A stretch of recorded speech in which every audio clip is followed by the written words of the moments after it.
Comedian Dave Chappelle has been making us laugh for more than 30 years. He studied theater at a performing arts high school in Washington, D.C., and then he started sneaking into comedy clubs back when he was 14 years old.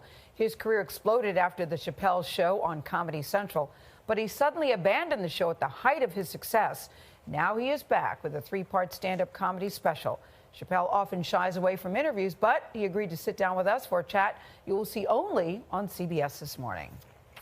You know, but there was all sorts of speculation. Is he crazy? Did he have a breakdown? Is he on drugs? And the more, if you really read the Dave Chappelle story, it almost seems like it was more peace of mind than it was about money. You know, it's funny. I was talking to a guy. He basically said to me that comedy is a reconciliation of paradox. And I think that was a irreconcilable moment for me, that I was in this very successful place, but the emotional content of it didn't feel anything like what I imagined success should feel like. Just didn't feel right. This is it. This is the first episode. Y'all ready? It's some sketch comedy. Y'all ready to see some sketches? Do you miss the Chappelle Show? Yeah. Do you? Yeah, but the Chappelle Show's like breaking up with a girl, and you still like her, but in your mind, like, that bitch is crazy. I'm not going back. I do like to move around when I'm in thought. Chappelle not only left the show walking away from a $50 million deal, he left the country, going to South Africa to escape. Did the fame scare you? Fame, yeah, but not so much that I get on a plane to Africa. Fame is not that kind of scary, but fame is a horrifying concept when it's aimed at you, you know. At the end of the day, it's something, you don't have that much control over it. You just try to conduct yourself the best you can.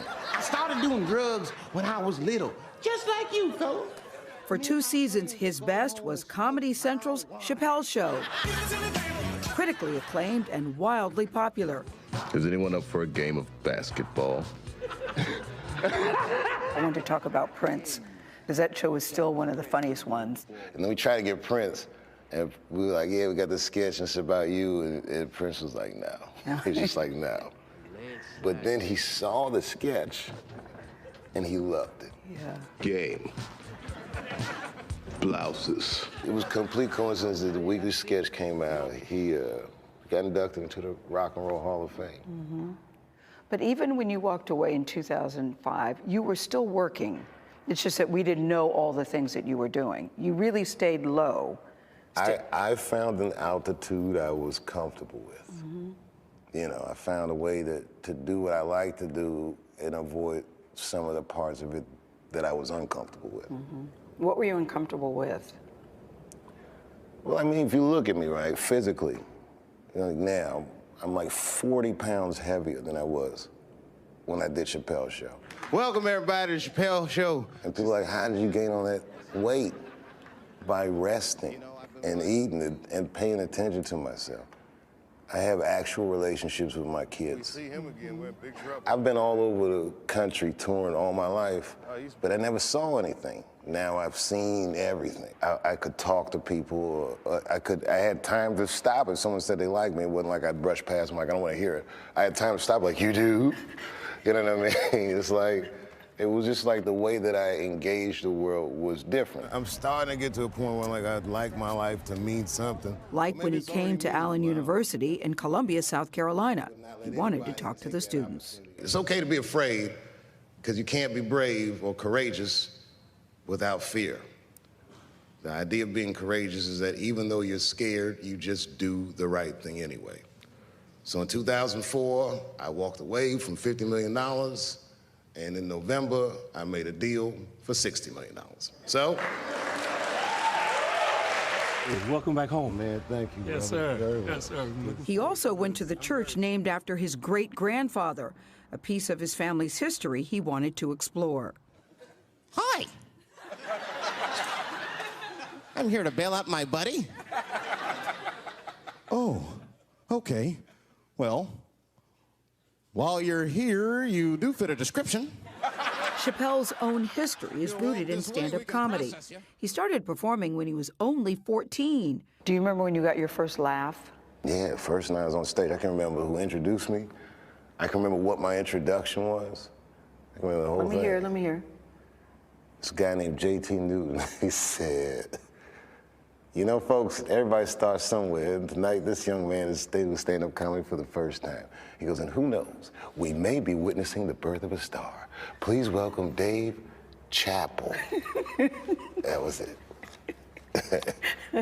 I did pretty good. They were like, I ain't screaming. He's like, that's all for you, kid. That's all for you. But they were treating it like, you know, like I was in the Make-A-Wish Foundation or something, and they just wanted to give me a little boost. But it was encouraging, man.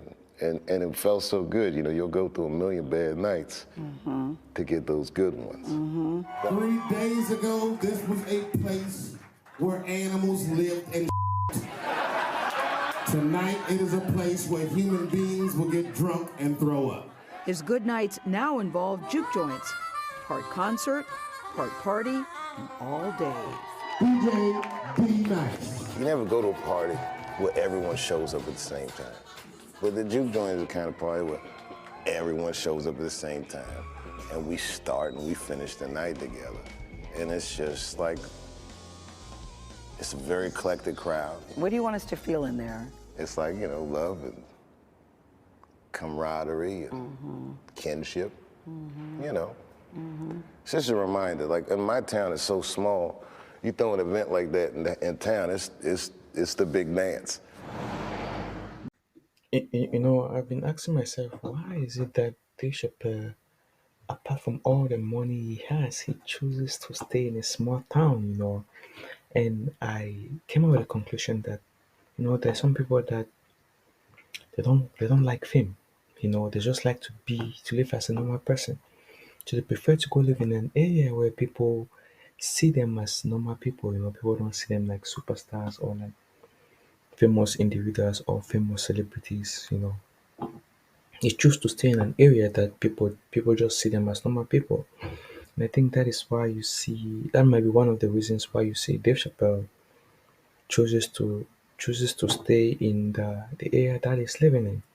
You know, in a small town where people treat him as human, they don't treat him as a celebrity style, they don't treat him as somebody that is like super, super special, you know. And it is really important, especially for someone who wants to, who's like, who doesn't care about fame, you know. Someone wants to be humble, someone wants to stay humble, someone that wants to just be like a simple person, you know, want people to treat him or her just as a normal human being, no, not that someone which is special, not that someone who's extravagant, but just someone who's normal at the end of the day. And I really understand Dave Chappelle for that part, you know. It's something to that even I myself that I like, that I myself I find interesting in people, you know. It's nice, and also living in that area, he's far from the community, from the street, far from the noise. He just live in a quiet area with his family. It really helps you think a lot and also ponder a lot, and you can see how far he has gone with comedy. That small town is From about living 20 $50 million miles to outside going of to Dayton, South Africa, Ohio, then coming back far again away and from the making $60 pressure of million, big you city know. life. Are you ever out Not here at night every- walking? Yeah, I'll walk at night, especially when I every first morning get you back from the see- road. It's nice out. Scary too. Why? It's money to Raccoons, take. you can hear them like you know. rustling in the woods. There are You some scared money of that might raccoons? take, it might Yeah, very prevent you much from so. having another money. That's See, an he left irrational $50 fear million that I just went have. to South Africa and came back So if and we got want to get to you, $60 Dave, million. get a raccoon? Yeah, I'm not scared of that's them to show you like, how like if I patient it's very see important. them out close, they freak You know, me out. They're a but little let's too continue with him. bold. They got those Let's hands. continue with him. The town is progressive and artsy. Hey man, I'm sorry to hear about your dad. It's good to see you. Just give me 1 second. A place Chappelle says he's treated like a neighbor, not a big star. I'll stop by. Are you calmer here? Generally speaking, yeah. I have time to think about things, and I think for a comedian, if you don't have time to think, you're just not as effective. That if you know, it gets a little corporate. I quit! It's that corporate feel he left behind when he departed Comedy Central, where Key and Peele became the comedians to watch. I think there's a speculation that Dave doesn't like Key and Peele, or Dave thinks, okay. No, I'm a fan of this show. You know, when I did Chappelle's show, There were certain conventions of the show that the network resisted. And I fought the network very hard so that those conventions could come to fruition. We're looking for Clayton Bigsby. Well, look no further, fella. You found me. The first episode, I do that black white supremacist sketch, and it's like, well, it's 10 minutes long. It should be 5 minutes long. Why should it be 5 minutes long? Like these types of conventions. I fought very hard. So when I watch Key and Peele, and I see they're doing the format that I created, and at the end of the show it says created by Key and Peele, that hurts my feelings. I've been gone for a very long time. Surprise, it's me. Right now, he's focused on his new creation, 3 highly anticipated multi-million-dollar Netflix specials. You know, America has a racial hot seat. I think we can all agree that that's the truth. And we can also agree that that hot seat is traditionally occupied by African Americans in general, African American men in particular. Dave, you tell jokes from everything, from race to politics. Do you worry about crossing the line, or is there a line that you won't cross? Although I can see that in recent years, that seat has been occupied by Mexicans, and I dare say Arabs. And we, the Black Americans, would like to thank you both for your sacrifice and your struggle. Comedy is weird. The line moves, it changes. But I think a lot of, especially in comedy, a lot of it has to do with intent. And your intent is? To make people laugh, to reconcile paradox. I'm like just openly, sometimes I'm just openly vent. I think that when you get to a certain altitude, there's more scrutiny over the things you say, because the platform is so powerful. So you spent this time with him. What is the takeaway that you come away with most? Well, I mean, number one, that he's extremely smart, as most comedians are. But when you talk about how do you walk away from $50 million, he didn't like Charlie being controlled. Everybody came in with all sorts of ideas about how his show should be done, cut this out, put this in. He said people that didn't really understand him and understand his comedy, so it wasn't worth that. So to me, he was such a man of integrity. There were a lot of snickers and what's wrong with him. But when you talk to him, it's very clear. He's very committed to who he is. So I totally get that. And I didn't at first. I didn't. Does he seem whole at this point? Oh, he seems very whole. Listen, he's married. He's been married to the same woman for a very long time. Has 3 great kids, and he lives in this town in Ohio. He's very, very happy and can't wait to get on the road. He says he's very nervous what people say about the Netflix special, but it's very good. These will be 3 different specials. Yeah, 3 different specials. You know, it's so nice wherever you live, you know, that can grant you peace. Live there, anywhere that you have peace, any environment that you live, that gives you the sense of peace and that helps you think.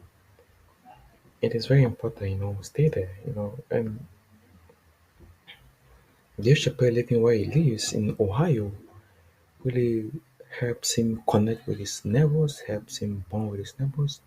And you see, he say he doesn't sit and take interviews because you can say something today and tomorrow you change your mind. But once that thing has gone out, trust me, nobody will want to listen to you if you're joking. Even if you come back and say, hey, what I was saying, it was a joke. People won't listen to you anymore. They'll be like, nope, that is yes. They'll be like, no, what I was saying is a joke. People will be like, no. They don't care if what you were saying is a joke.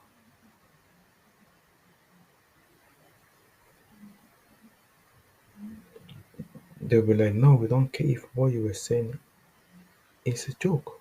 They will think you're serious. So it is very, very important to know how you say things, especially if you have